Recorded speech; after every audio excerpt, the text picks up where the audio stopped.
আপুনি জানেনে ভাৰতৰ প্ৰথম ৰকেট কেনেকৈ লঞ্চ কৰা হৈছিলে? ইছৰোৱে ভাৰতৰ প্ৰথম ৰকেট কেনেকৈ লঞ্চ কৰিছিলে? যদি নাজানে সো বলক ভিডিঅ'টো আৰম্ভ কৰোঁ। যেতিয়া ভাৰতে প্ৰথম ৰকেট লঞ্চ কৰিবলৈ চেষ্টা কৰি আছিলে সেই সময়ত কোনো দেশে ভাৰতক সহায় কৰা নাছিলে। আমেৰিকা হওক USSR হওক কোনো দেশে সহায় কৰা নাছিলে। এই দেশবিলাকে কৈছিল যে ভাৰত এটা দুখীয়া দেশ, এই দেশে কিয় ৰকেট লঞ্চ কৰিব লাগিব। এই দেশবিলাকৰ কথাত গুৰুত্ব নিদি ভাৰতে কেৰেলাৰ তিৰুৱন্তপুৰমৰ থুম্বা নামৰ জেগাৰ এটা চৰ্চৰ পৰা চন 1963 21 নৱেম্বৰত ভাৰতে প্ৰথম ৰকেট লঞ্চ কৰে।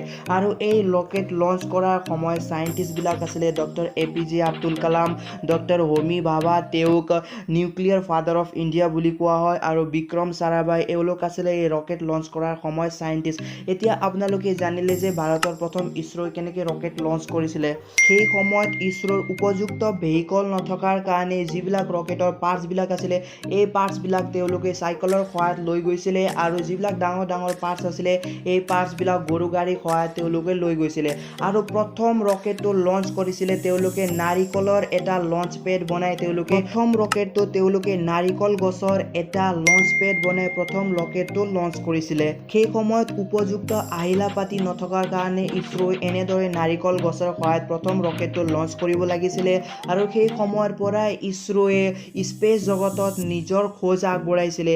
এতিয়াৰ ইছৰো আৰু সেই সময়ৰ ইছৰোৰ কোনো কম্পেৰিজন নাই। এতিয়াৰ স্পেচ অৰ্গেনাইজেশ্যন যি আমাৰ ইণ্ডিয়াৰ ইছৰো হয়, এই ইছৰোটো পৃথিৱীৰ ভিতৰতে অন্যতম। আই হোপ আপোনালোকে এই ভিডিঅ'ৰ পৰা নতুন নতুন কথা শিকিবলৈ পালে। এনেধৰণে কথা শিকিবলৈ প্লিজ চেনেলটো ছাবস্ক্ৰাইব কৰি বেল আইকনটো প্ৰেছ কৰি দিব। আৰু যদি আপোনালোক এই ভিডিঅ' চাই অলপো ইনফৰমেশ্যন পালে তেতিয়াহ'লে ভিডিঅ' লাইক কৰিবলৈ নাপাহৰিব, আৰু নিজৰ ক্ল'জ ফ্ৰেণ্ডৰ লগত এই ভিডিঅ'টো শ্বেয়াৰ কৰিবলৈ নাপাহৰিব। আজিৰ কাৰণে ইমানেই আছিলে। নেক্সট ভিডিঅ' লগ পোৱাকে থেংক ইউ ফৰ ৱাচিং।